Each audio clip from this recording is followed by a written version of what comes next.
সাল 1941, রাত 2টো।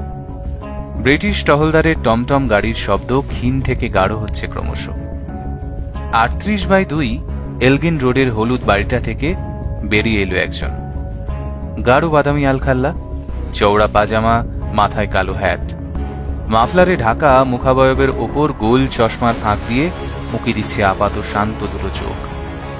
ঘোড়ার গাড়ির খটখট থামতেই অডি ওয়ান্ডারার W24 কালো গাড়ির দরজা খুলে মিলিয়ে গেলেন তিনি। গোমো থেকে পেশোয়ারের শেষ ট্রেন হুইসেল বাজিয়ে ছেড়ে গেল। ব্রিটিশ ভাইসরয় গভর্নর জেনারেল কাচের গেলাস ঠুকে চলকে দিলেন ওয়াইন।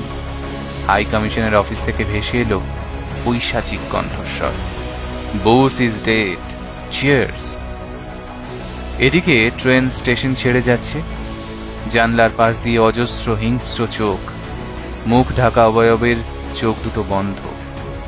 কালো টম হ্যাট দিয়ে মুখ ঢেকে দিল সে। রাত 11টা। কলকাতার ধর্মতলা চত্বরে কালো পুলিশ ভ্যান এসে দাঁড়াল। খালাসি দরজা খুলতেই হুড়মুড় করে মাটিতে পড়ল দুটো বস্তা। কয়েকটা মাছির মতো ভন ভন জানান দিল কাঁচা রক্তের দাগ। খয়েরি বুট দুটো বস্তার দুপাশে। ব্রিটিশ ঔদ্ধত্য প্যান্টের চেন খুলে সদ্য খুন হওয়া বছর 22-এর বিপ্লবীর ডেড বডির ওপর প্রস্রাব করতেও ভাবল না দুবার। অনেক দূরে যার মা ভাত বেড়ে বসে আছে, কেউ জানে না। হঠাৎ বেতারে ভেসে এলো সংবাদ পাঠিকার কণ্ঠ, India's most popular leader Subhas Chandra Bose had arrived Germany. সেদিন উদ্ধত ব্রিটিশ পুলিশ প্যান্টের চেনটা টানতে পেরেছিলেন কিনা জানতে পারেনি কেউ। U-18 সাবমেরিনের ক্যাপ্টেন শেষবার সতর্ক করলেন তাকে। তার উত্তর বদলালো না এতটুকু, I have not come all this way to go back home. সাঁতার জানার সুযোগ হয়নি কোনোদিন, তবু নেভি রাফটে ঝাঁপ দিতেও বুক কাঁপল না। বরফ গলা জল, হিংস্র জলজ প্রাণীর ভয়, পিছু হটল এক অদম্য ইচ্ছের কাছে। ঝাপসা কাচের পিছনের দুচোখ তখন দেখছে স্বাধীনতা, দেখেছে দিল্লির মসনদে নুইয়ে পড়া ইউনিয়ন জ্যাক, উড্ডীয়মান তেরঙ্গা। জাপানের প্রথম সূর্যোদয় দেখতে ভালো লাগছে না আর। উদীয়মান সূর্য দেশ থেকে দিল্লির লাল কেল্লা দেখা যায় না। প্রেসিডেন্সির ছাত্র হিসেবে প্রথমবার ব্রিটিশ অধ্যাপককে মারা জুতোর দাগটা দগদগে স্মৃতির মতো গেঁথে আছে মনে। এই কদিনে শরীর ভেঙে পড়েছে অনেকটা। ফরওয়ার্ড ব্লক গঠনের কাজ শেষ। জাতীয় কংগ্রেসের নেহেরু গান্ধী যোগ সিংহাসন থেকে সরিয়ে দিয়েছে দেশের সর্বশ্রেষ্ঠ নেতাকে। 2 বছর হয়ে গেল কংগ্রেসের ঝাঁঝ নেই আর। হাওয়াতে খবর ভাসছে পাঞ্জাব আর বাংলায় রায়ট চলছে। মাউন্টব্যাটেন আর ভারতীয় রাজনীতির নোংরা খেলায় ভেসে যাচ্ছে হাজার হাজার মানুষ। বুকের বাঁ দিকটা ভারী হয়ে আসছে। তবে কি ভেঙে যাবে দেশ? এই লড়াই, জার্মানি, বার্মা, পেশোয়ার, জাপান সব মিথ্যে? না, আর ভাবতে পারছে না কিছু। চোখের সামনেটা ঝাপসা হয়ে আসছে। মায়ের কথা মনে পড়ছে যেন। ডান হাতটা দিয়ে মুখ ঢাকল সে। যে হাত দেখে শিউরে ওঠে ব্রিটিশরা, ঠিক সেই হাত। সাল 1947, 14ই অগস্ট, রাত 11:45।